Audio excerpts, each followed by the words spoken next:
Welcome back to another episode of the Experts in Fire podcast. I'm your host, Mike Vennard, and with me today is Randy Mowry. Today's episode is Backyard Weather is Back. Let's get into it.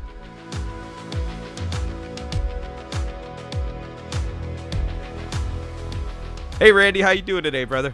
I'm doing fantastic. It's a nice, cool morning here in Michigan. How are you, sir? Same thing, man. Same thing. It's a cool morning in July, which is it's a little abnormal. You know, this is the time of year when the Michiganders start to whining about it's hot. My goodness, I know. I'm glad I wasn't around them on 4th of July weekend when it was hot outside. It was hot. I still had a fire going because I was at the campground, and that's what you do. We laugh. I know we've got listeners across the country, and the best part is Randy and I have lived in different parts of the country, and we giggle at Michiganders because for months it's cold. I can't wait for summer, and then July hits, and I am serious, dude. This is the accent that Michiganders have. And it's true. People will look around and go, it's just so hot. They do. And I think about when I was living out of state going, now this is hot. I can handle the Michigan, because I was probably one of those until I lived in other states of the country that are actually hot. It's fun though. And this episode is going to drop here in late August, so we'll be coming up on Labor Day by the time this one drops. But in other places, you're getting cool evenings. So we wanted to just kind of take an episode and talk to everybody about backyard weather is back. I really want to do my AC/DC right there. No, it's ironic that we're doing this morning when it's like 57 degrees out. It is. However, I can tell you over the 4th of July weekend, especially, and I know there are nights when my wife, she just doesn't want to be in the backyard during July here. Because number one, it is hot. She looks at me and goes, why do I want to sit around a hot fire? And I'm like, because it's fire, right? I truly belong in this industry because it's fire, honey. That's why. Right. But the bugs are out. I do so much work just trying to make my backyard inviting that I can tell you there's a period of weeks where it does go unused, and we're in Michigan. I know in places like Texas, when I was coaching down there, your feet felt like they were on fire at certain times of the year. It's hot. It's truly hot. And now when this episode drops, we'll be sitting at the end of August. The evenings are coming back. We just wanted the opportunity to touch on a couple things here. One, being safety, and then two, being availability, right? So if you are similar to most folks and you have not used your fire pit in the backyard, now if it's wood burning, God bless you, throw some wood in that puppy and get it burning again, right? But if you have a gas burning fire pit, we just wanted to touch on, if you haven't used it in 3, 4, 5, 6 weeks, depending on where you're at, there are some things that you're going to want to do to get that pit going again. And that's why we've got Randy here to talk to us today. Randy, help us out. No, you're definitely on track. I mean, and that's the thing.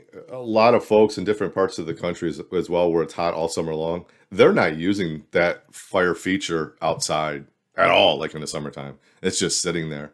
And I'm going to give you a really good example today of just checking things before you use them in like a gas fire pit. And it's my own personal fire pit. I had to move my fire pit a couple times on and off my deck, just doing some deck work on my up there. When I placed it back, even though I wasn't going to use it, I just went through and was checking some of the fittings. And one, my key valve was completely loose, so it actually came apart. And then one of my flex hoses was loose. Okay, so had I not gone through and checked these pieces and just hooked up my propane tank and fired it up, I would have had gas building up into the fire pit, which eventually could have created like a little mini, we'll call it like bomb, because the propane is heavier than air, so it pools underneath the fire feature. if you have a leak like that. It could have been very dangerous and somebody could have gotten hurt. So it's important to check all these fittings, even if you haven't used it, if it's a portable fire pit and you've had to move it, or maybe you just haven't, and maybe you did some other things into the backyard. It's just always good to check all of your fittings, make sure everything is still tight and in good working order. Taking a propane tank in and out or disconnecting and disconnecting, could possibly have just loosened up that flex line, and that's why it was loose. Just the manipulation of moving it around. So those are real important things. I think about it, Randy, we use our barbecue grills a lot. I have a nice drop-in grill, but I haven't put the island in yet because I'm still trying to envision how I want my backyard to look. So I looked at my wife. She's like, we've got this gorgeous grill out in the other garage in a box, and you've got this cheap grill sitting here. And I'm like, yeah, let a man dream, let a man dream, honey, please. I think of that, though, a lot of times we do understand that if I'm cooking and it's high wind and I've got the lid down on the grill and the flames go out, don't just hit that button to ignite it, right? Because it's going to be a boom. And I've seen it happen. The lid flies up, and everything inside is thrown around, including your food. It's the same thought. I would never do that if my grill went out. I'd open the lid, I'd turn everything off, I'd let the air blow through, and then I'd restart it to get it going again. It's the same concept here. You haven't used it in a while, and that is a great example of just going out and where could gas spill into this space? It's at all your connection points. Just check them. Correct, yeah. Just go through it. Yeah, as soon as you said bomb, I thought, oh no, that's a really big word. We try to use, what do we call it? Chaotic combustion or something like that. Right. But you're right. It's such a simple thing that could turn into something bad. You have fire-related questions, and we have answers. You can email us your questions at podcast@woodlanddirect.com or give us a call at 586-221-3638. We would love to be able to answer them right here on the Experts in Fire podcast.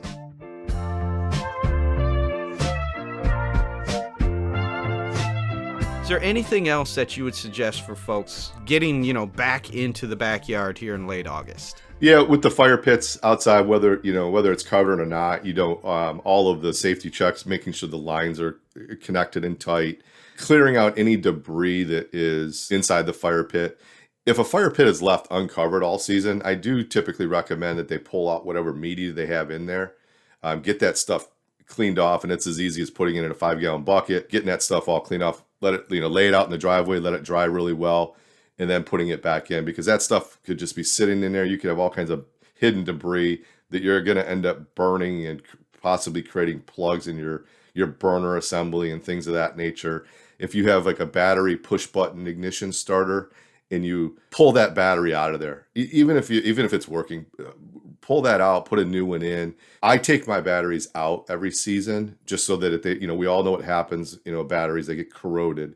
And that's one easy way. If you don't take the battery out just before you're done using it for the year, it could corrode, and then all of a sudden your push button ignition is not working. If you have an electrical setup, make sure that the electrical part of it is good. Whether it's covered or not, it's still going to have some type of condensation and stuff like that over the season underneath that fire pit, because usually the electrical ones are either going to be hardwired or it's going to have a 3-prong plug that plugs in under the fire pit. Just check those connections. Make sure that thing's not all wet, sooted. Make sure the fire pit didn't fill up with water and you have water at that electrical before you hit that switch.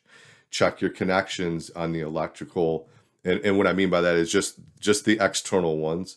You can certainly get an electrician out there to confirm everything's okay before you flip that breaker on and start using that. But, just making sure all of your connections are connected correctly and that everything is going to work safely before you just, inadvertently start using that. It's not as simple as just go out and push the button or just flip the switch, which all of us are tempted to do. Let's be honest. Human nature is one that says, it's just been, 4 or 5 weeks, 2, 3. And really in our minds we go, it's only been a couple weeks. When really it's been a month and a half or something of that nature, right? Just flip the switch. It's fine. And that's some great points, though. Debris is a big deal. If you don't cover your fire pit, you may want to consider it. It's a little bit of a pain, I get it, but consider the fact that you're not letting that water and debris in there. I'm a lifetime warranty guy. You go into my garage. I actually have 2 toolboxes out there, and they're full of Craftsman hand tools. You talk to this generation. My son's an engineer. He's got nothing but Milwaukee and Husky, and Craftsman's gone the way of the dinosaur. But I can still find a Craftsman store and get my tools replaced if I need to. It doesn't mean, though, Randy, that I just leave my hand tools sitting outside in the rain. Correct. Correct. They're in a box, they're put away. So, consider that when you're thinking about your fire pit. Yes, we sell burners with lifetime warranties, and yes, they've been tested to a very high level, but it's still, if I want it to function properly, the elements always win, period. Right? There might be a lifetime warranty on my tools, but they're still going to break. Or if I use them wrong, put them in a bad situation, they're still going to have a problem. And that's what you don't want. This is also the time of year for much of the country where we still have months and months to go. And you might be considering adding something to the backyard. You have been hanging out back there. You enjoy some things, but you've been seeing things on Instagram or DIY shows or just television shows, whatever you dig. But you saw something and said, man, I want to add to my backyard. What should folks consider when adding a gas appliance to their current backyard setting?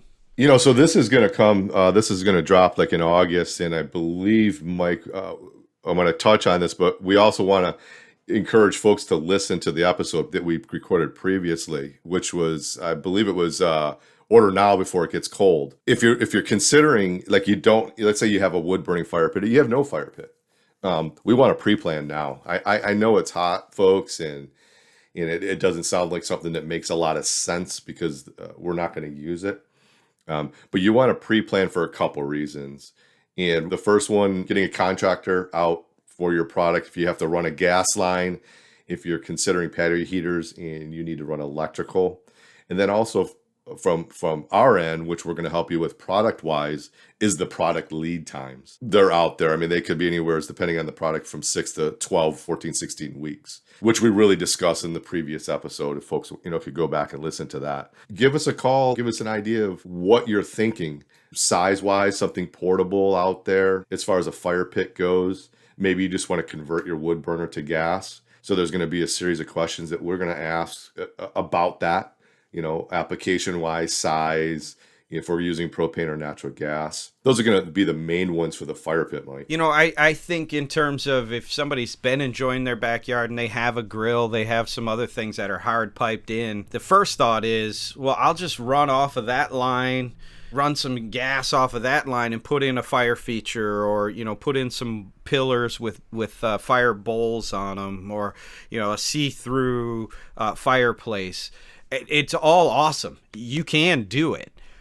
But sometimes people think I'm gonna pipe off of this line and run it over here and have full functionality, and that's not the reality of it. Exactly, and those are exact questions that we answer. The one that we get very frequently is, oh, we were just going to tee off of our pool heater system.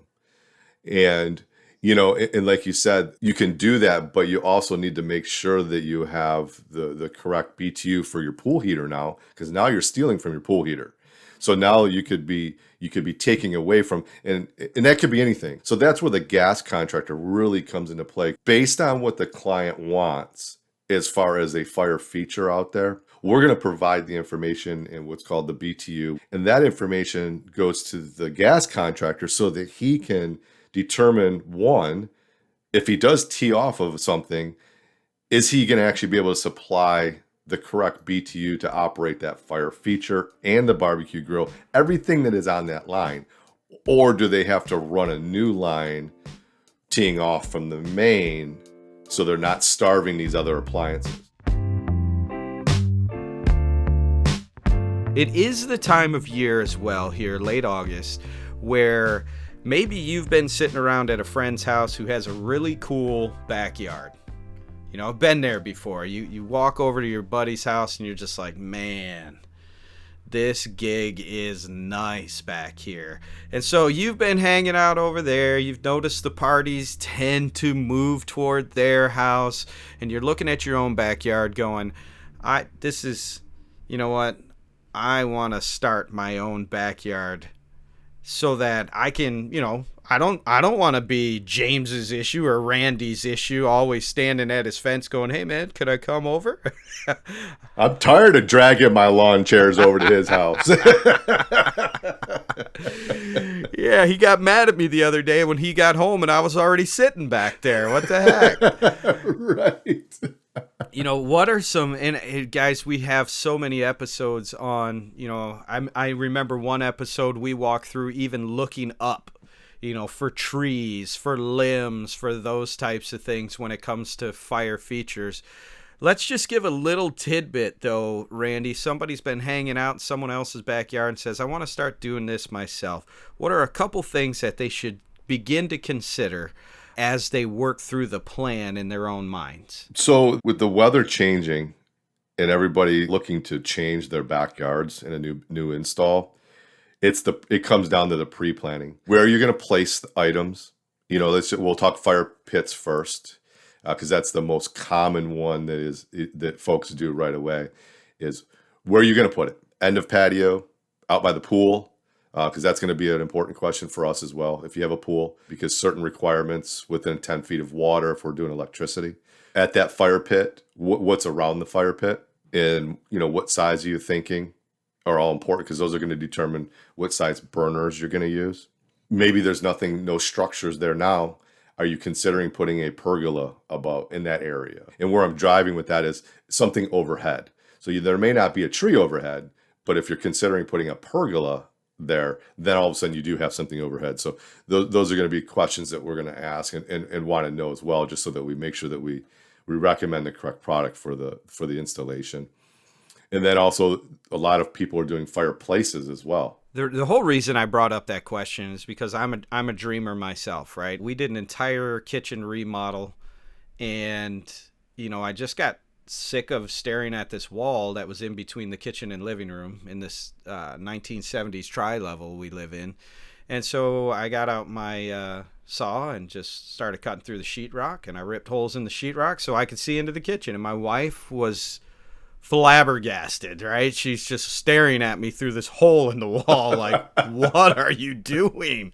I'm like, I'm done with this wall.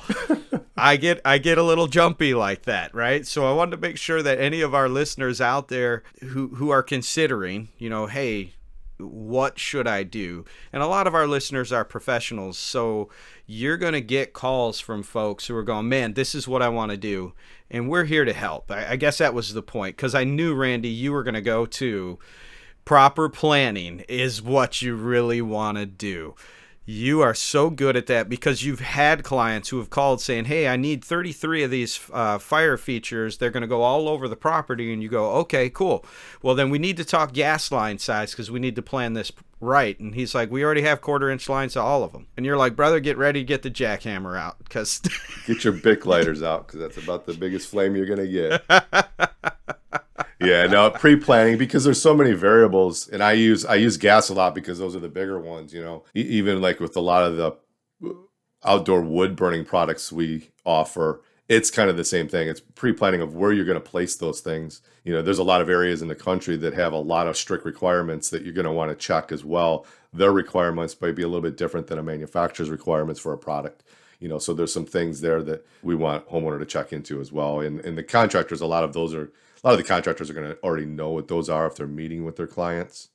But that pre-plan is very, very important. But we're always here to help and get some of those questions answered on the front end, so that maybe, like we've talked in previous episodes, if they have to change their plan and or design because they didn't think of a particular thing that maybe we asked them, it's important.